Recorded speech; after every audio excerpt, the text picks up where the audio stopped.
The message glowed on Joss's phone screen like a neon sign in hell. Your husband's so predictable, babe. He has no clue what's coming. I set the phone down exactly where I'd found it, my hands steady as surgical instruments. 23 years of marriage, and this is how it ends. Not with a bang, but with a text message that sent a chill down my spine.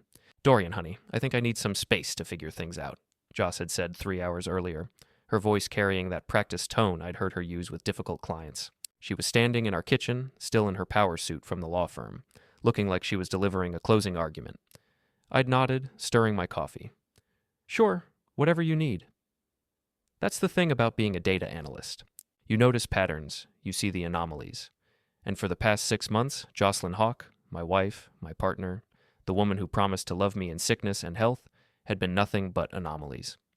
The late nights that weren't billable hours, the new workout routine that required designer athletic wear, the sudden interest in craft cocktails at that trendy bar downtown, the phone that never left her hand, not even during dinner. I should have been devastated. Should have been crying, screaming, throwing things. Instead, I felt something much more dangerous. Clarity. My phone buzzed. A text from my buddy Rick. Drinks tonight? Sarah's working late. Can't. Busy evening planned? I replied, which wasn't exactly a lie. I walked to my home office, a converted bedroom where I'd spent countless hours building predictive models for Fortune 500 companies. Numbers don't lie. People do, but numbers tell the truth with brutal honesty. I pulled up our joint credit card statements, bank records, phone bills. Everything we'd shared for over 2 decades laid out in spreadsheets that would make a forensic accountant weep with joy. There it was, the pattern I'd been unconsciously avoiding. Hotel charges in the middle of weekdays. Restaurant bills for 2 when she claimed to be working alone. Charges at that boutique lingerie shop. The expensive stuff she certainly wasn't wearing for me anymore. The timestamps told a story. Every Tuesday and Thursday, 6 p.m. to 10 p.m. Like clockwork. Predictable, she'd said about me. The irony would have been funny if it wasn't so pathetic. I cross-referenced her location data. We'd shared our locations years ago, back when we actually trusted each other. The dots connected to form a map of betrayal, leading to an upscale hotel 15 minutes from her office. My phone rang. Joss. Hey, I'm going to be late tonight. Big case coming up? Which case? I asked, pulling up her firm's public records. A pause. The Henderson merger. You know how these things go. I did know. The Henderson merger had closed 3 weeks ago. Of course. Don't wait up. Thanks for understanding, Dorian. You're such a good husband. The connection was lost. I stared at the phone, wondering when exactly my wife had become someone I didn't recognize.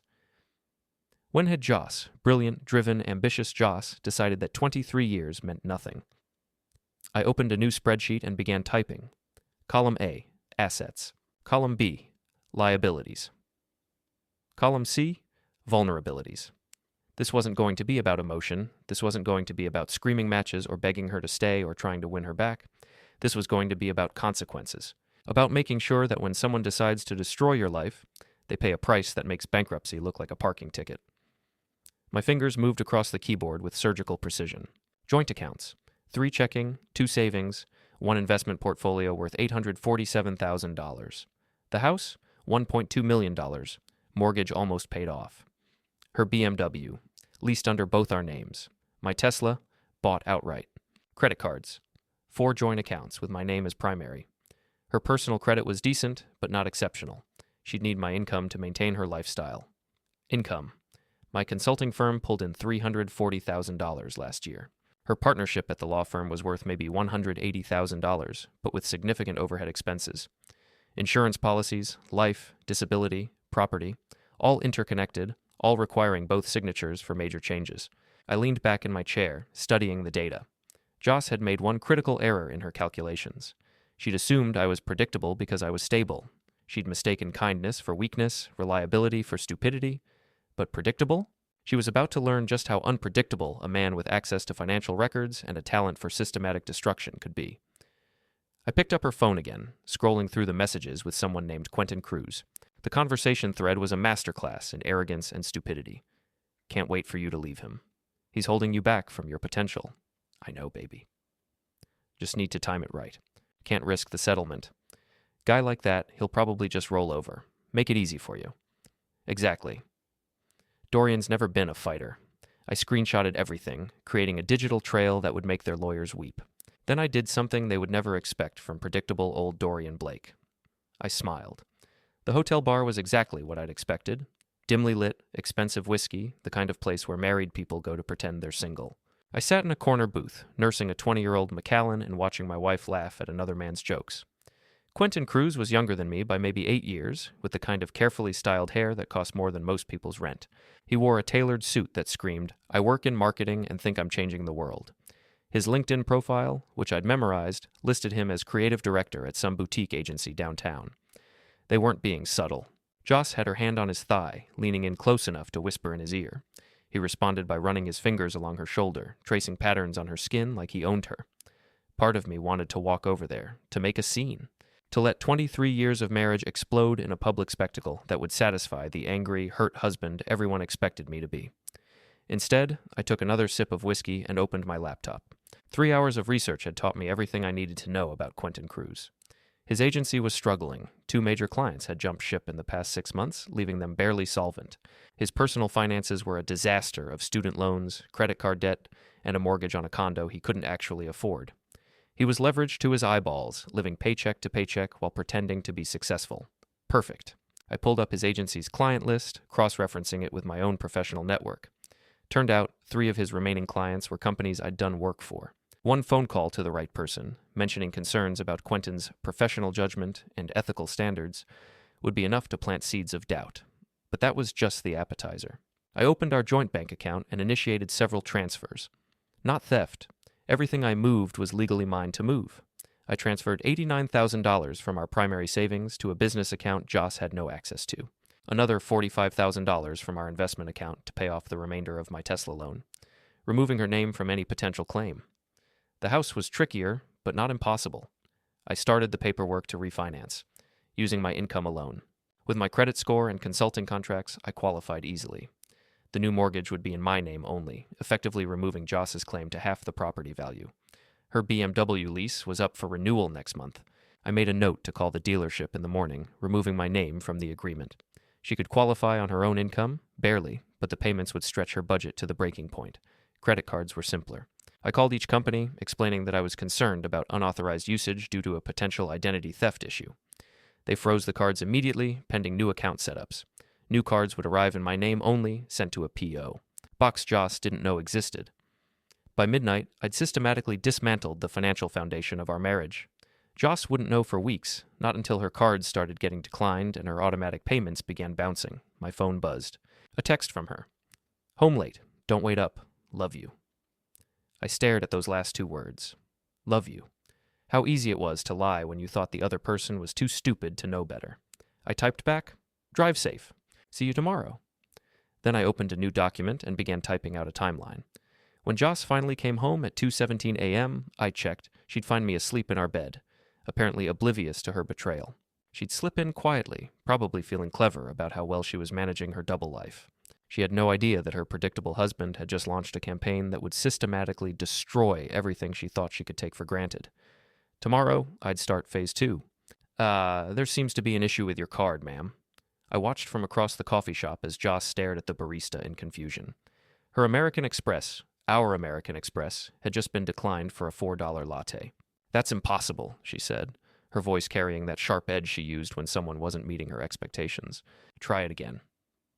The kid behind the counter, probably some college student working part-time, ran the card again with the patience of someone who dealt with entitled customers all day.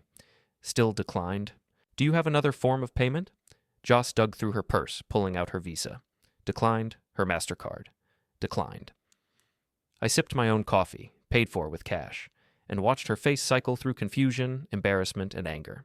She finally found a $20 bill crumpled in the bottom of her purse, paid for her latte, and stalked outside. Her phone was in her hand before she reached the sidewalk. "Dorian?" "Something's wrong with our credit cards. They're all being declined." "That's weird," I said, injecting just the right amount of concern into my voice. "Identity theft, maybe?" I read an article about hackers targeting joint accounts. "Can you call the bank? I'm in back-to-back meetings all morning." "Of course. I'll handle it." What I actually did was drive to our bank and close our joint checking account, transferring the remaining balance, $23,847, to my business account. Then I visited the investment firm and liquidated our joint portfolio, moving everything to an individual account in my name. By lunch, Joss had no access to any of our shared money. My phone rang at 2:30. "Dorian, what the hell is going on?" "The bank says our accounts are closed." "Closed? That can't be right. Let me call them." "I already called them. They said you authorized the closures this morning." "Oh." I let silence hang for a moment. "Right. I meant to talk to you about that. After what happened with the credit cards, I thought it would be safer to open new accounts. Fresh start, better security. Without discussing it with me first. I tried to call you this morning, but it went straight to voicemail. I figured you were busy." Another silence. I could practically hear her trying to figure out how to respond without revealing that she'd been too busy texting with Quentin to answer her phone. "Well, I need access to money, Dorian. I have expenses." "Of course. I'll set up the new accounts this afternoon. We'll both be signatories. Except I wouldn't. The new accounts would be mine alone, and Joss would need to prove her identity, provide employment verification, and wait 3 to 5 business days for processing. Meanwhile, her automatic bill payments, car insurance, gym membership, credit card minimums would start bouncing. "This is insane," she said. "I'm coming home early." "We need to sort this out." "Great. I'll cook dinner." But Joss didn't come home early. At 6 p.m., I got a text. "Emergency at work." Rain check on dinner? I knew where she really was. Quentin's condo, probably complaining about her impossible husband while he consoled her with wine and empty promises. What she didn't know was that while she was playing victim, I was having dinner with Marcus Webb, one of the best divorce attorneys in the city. "Your wife doesn't know you're here?" Marcus asked, cutting into his steak. "She doesn't know about anything yet." I want to understand my options before she realizes what's happening. Smart. Most people wait until emotions take over, then make decisions they regret. You're approaching this like a business problem. "That's exactly what this is." Marcus nodded approvingly. "Given your financial situation and the evidence of adultery, we're looking at a very favorable outcome. North Carolina is an equitable distribution state, but infidelity can influence the court's decision on alimony and property division." "How favorable?" "With proper documentation? You could walk away with 75% of marital assets. Maybe more, depending on what other evidence surfaces." I thought about the screenshots on my phone, the digital trail of hotel visits, the pattern of deception I'd been documenting for weeks. "Let's assume I can provide substantial documentation." Marcus smiled. "Then your wife is going to have a very unpleasant surprise." "How soon do you want to file?" "Not yet. I want to complete the financial restructuring first. Make sure everything's locked down." "How long? 2 weeks? Maybe 3? And in the meantime?" "In the meantime, she continues thinking she's married to a predictable man who doesn't have a clue what she's up to." Marcus raised his wine glass. To unpredictability." I clinked my glass against his, already thinking about tomorrow's agenda. Joss had no idea that her perfectly planned affair was about to become the most expensive mistake of her life. The law firm's annual charity gala was exactly the kind of event Joss lived for. 500 of the city's most influential people gathered in the ballroom of the Ritz-Carlton to write tax-deductible checks and network over champagne. I'd been attending these events for 15 years, playing the role of supportive husband while Joss worked the room like a seasoned politician. Tonight would be different. "You look beautiful," I told her as we walked into the hotel. She was wearing a new dress, black, form-fitting, probably cost more than most people's monthly rent. I'd seen the credit card charge 3 weeks ago, back when she still had access to our accounts. "Thank you." She squeezed my arm, the picture of a devoted wife. "Promise me you'll mingle tonight? Don't just hide in the corner with your phone." "I promise." What I didn't promise was to keep quiet about what I'd discovered. I waited until she was deep in conversation with her colleagues, then made my move. First stop, Judge Harrison's wife, Eleanor, who ran in the same social circles as half the women in the room. "Eleanor, lovely to see you again." "Dorian, how are you holding up, dear?" The question caught me off guard. "I'm sorry." "Oh." Her face went pale. "I thought you knew. About Joss and that marketing fellow. Everyone's been talking about it. Perfect." "I'm handling it," I said quietly, letting just enough pain show in my voice to seem believable. "It's been difficult." Eleanor touched my arm sympathetically. "Of course it has. 23 years of marriage, and she throws it away for some boy barely out of college." "He's not that young," I said, then immediately looked like I regretted the correction. "I'm sorry." I shouldn't be discussing this. Nonsense. You need support right now. Have you spoken to an attorney? I'm thinking about it. Word spread through the ballroom like wildfire. By the time I made it to the bar, 3 different people had offered me their lawyers' business cards, and at least 6 women had given me the kind of pitying looks usually reserved for cancer patients. Joss found me an hour later. What did you say to Eleanor Harrison? What do you mean? She just told me how sorry she was about our situation. What situation, Dorian? I studied her face. She was angry, but also scared. Good. I didn't say anything about any situation. Then why is everyone looking at me like I'm some kind of pariah? Are they? I hadn't noticed, but I had noticed. The whispered conversations that stopped when she walked by. The way her colleagues suddenly found reasons to be somewhere else when she approached. The carefully polite smiles that didn't reach anyone's eyes. This is ridiculous. I'm going home. The evening's still young. Don't you want to bid on the silent auction? Her jaw tightened. I can't bid on anything, Dorian. Remember? All our accounts are still frozen for security reasons. Right. I keep forgetting. I'll bid for you if you see something you like. She stormed off toward the ladies' room, probably to call Quentin and complain about how terrible her evening was going. What she didn't know was that Quentin was having his own terrible evening. 3 of his agency's clients had called emergency meetings this week, citing concerns about account management. 1 had already terminated their contract, effective immediately. I knew because I'd made the calls myself. Mr. Johnson? This is Dorian Blake. I did the market analysis work for your Q3 campaign. Yes, that's right. I'm calling because I thought you should know about some concerning behavior I've witnessed from your account team. Planting seeds of doubt was easier than I'd expected. A few carefully chosen words about missed deadlines, inappropriate conduct, and reliability issues were all it took. In the marketing world, reputation was everything.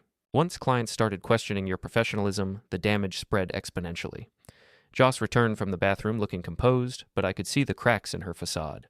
She made it through another hour of forced conversation before pulling me aside. We're leaving. Now. Is everything all right? Everything is fine.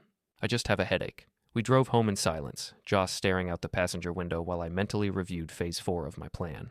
Tomorrow, she'd wake up to discover that her professional reputation wasn't the only thing I'd been systematically dismantling. The restaurant was Quentin's choice, which told me everything I needed to know about his judgment. Overpriced, trying too hard to be trendy, the kind of place where you paid $50 for a small plate of food arranged like modern art. I arrived early, securing a corner table with a clear view of the entrance. When Quentin walked in, he looked exactly like someone whose world was falling apart. His usual swagger was gone, replaced by the nervous energy of a man who was finally beginning to understand that actions have consequences. Dorian. He sat down across from me, trying to project confidence he clearly didn't feel. Thanks for agreeing to meet. Of course, though I have to admit, I was surprised you called. We need to talk. About what? He studied my face, looking for something. Anger, maybe. Hurt. Some sign that I was the devastated husband he expected to find. About Joss, he said finally. What about her? Look, I know this is awkward. What's awkward about it? Another long pause. Quentin clearly had a script prepared for this conversation, but I wasn't following it. You know about us, right? About what's been going on. I leaned back in my chair, considering the question. Define us. Come on, man. Don't make this harder than it has to be. I'm not making anything hard. I'm asking for clarification. Are you referring to the affair my wife has been having with you for the past 6 months? His face went white. You knew? I'm a data analyst, Quentin. I notice patterns. The waiter chose that moment to approach our table, asking if we were ready to order. Quentin waved him away impatiently. If you knew, then why? Why what? Why didn't I confront you sooner? Why didn't I make a scene?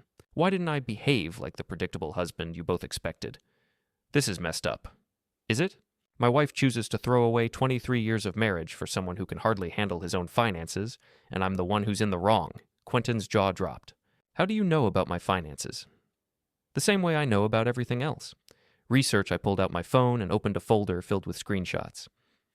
Want to see the photos Joss sent you last Tuesday? Or would you prefer to discuss how 3 of your clients terminated their contracts this week? You did that? I made some phone calls, shared some concerns about your professionalism. You destroyed my business. I pointed out some factual issues to people who value reliability in their service providers. They made their own decisions. Quentin stood up so fast his chair nearly toppled over. You absolute lunatic. The restaurant went quiet. Every conversation stopped as people turned to stare at our table. Quentin realized what he'd done and sat back down, his face burning red. "I'm not the one who's psychotic," I said quietly. "I'm not the one who decided to pursue a married woman. I'm not the one who called her husband predictable and stupid. I'm not the one who encouraged her to leave a stable 23-year marriage for someone drowning in debt. She loves me." "No, she doesn't." "How would you know?" I showed him my phone screen, a text message thread between Joss and someone named David, a senior partner at her law firm. "She's already moved on, Quentin. She started seeing her boss 3 weeks ago. Seems like you were becoming too possessive." The color drained from his face as he read the messages. Joss complaining about Quentin's neediness, making fun of his financial problems, calling him a mistake she needed to clean up. "This isn't real. Check her phone if you don't believe me." "Oh, wait, you can't. She blocked your number yesterday." Quentin's hands were shaking. "Why are you showing me this?" "Because I want you to understand something. Joss didn't leave me for you. She left me because she's selfish and impulsive and thought she could trade up without consequences. You were just convenient." "And David?" "David has money. Real money. Partner-level money. He can maintain her lifestyle without her having to worry about bounced credit cards or declined payments." I stood up, leaving $30 on the table to cover my water. "Where are you going?" "Home, to pack the rest of Joss's belongings. The divorce papers were served this morning. She has 30 days to find somewhere else to live." "You can't just throw her out?" "Actually, I can. The house is in my name now. Has been since last week, when the refinancing went through." Quentin stared at me like he was seeing me for the first time. "You planned all of this." "I planned consequences. The difference between us, Quentin, is that I understand cause and effect. Actions have results, choices have prices. You and Joss made your choices, and now you get to live with the results." I walked toward the exit, then turned back. "Oh, and Quentin? Next time you decide to call someone predictable, you might want to make sure they can't hear you." Joss was waiting for me when I got home, sitting at our kitchen table with a stack of legal documents spread out in front of her. She'd been crying. Her makeup was smeared, and her eyes were red and swollen. 75%, she said without looking up. "You're demanding 75% of everything we built together?"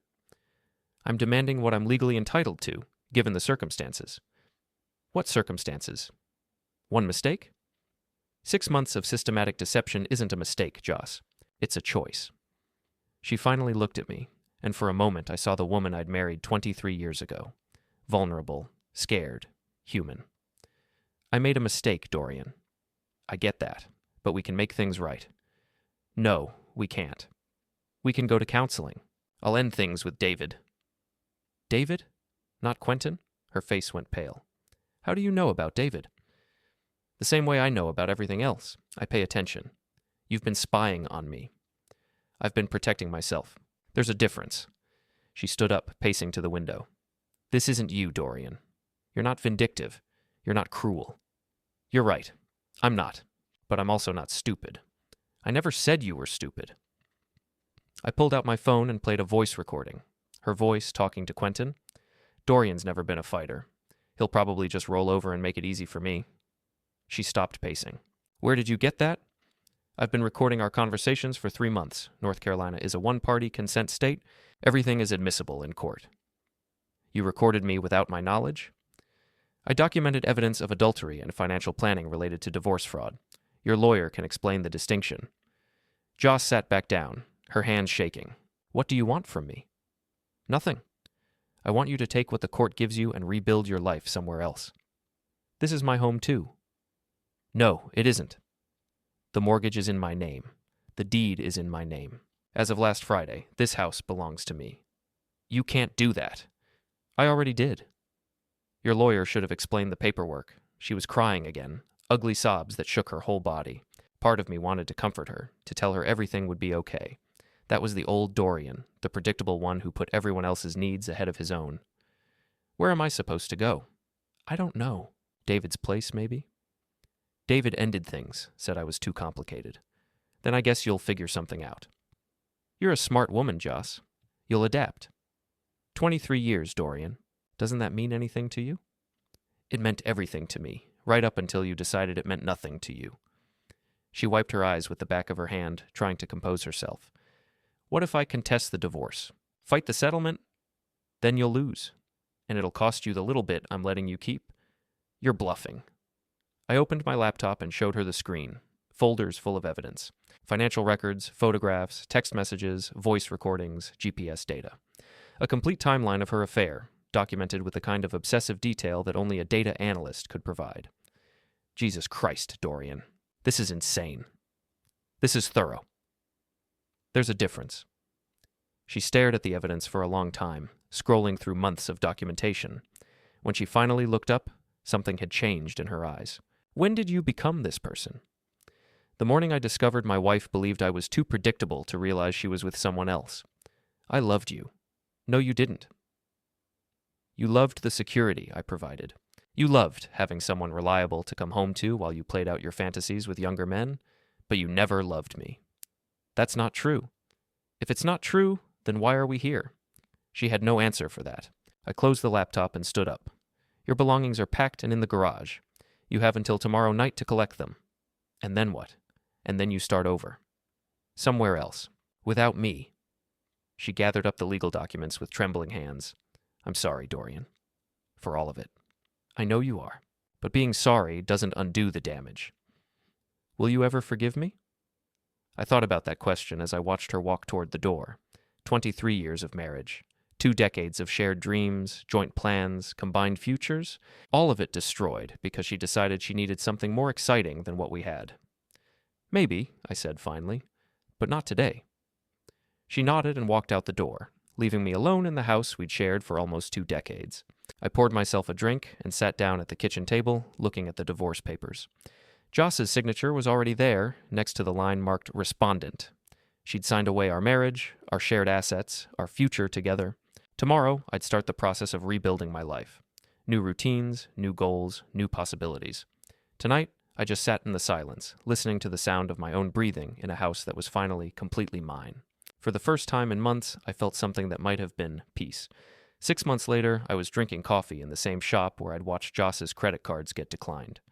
The irony wasn't lost on me. My phone buzzed. A text from an unknown number. I saw the news about your promotion. Congratulations.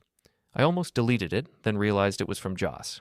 She'd heard about my consulting firm landing the Morrison Industries contract, the biggest deal of my career, 6 figures in annual revenue, enough to ensure I'd never have to worry about money again. I typed back, "Thank you." 3 dots appeared, disappeared, appeared again. She was trying to figure out what else to say. Finally, "How are you?"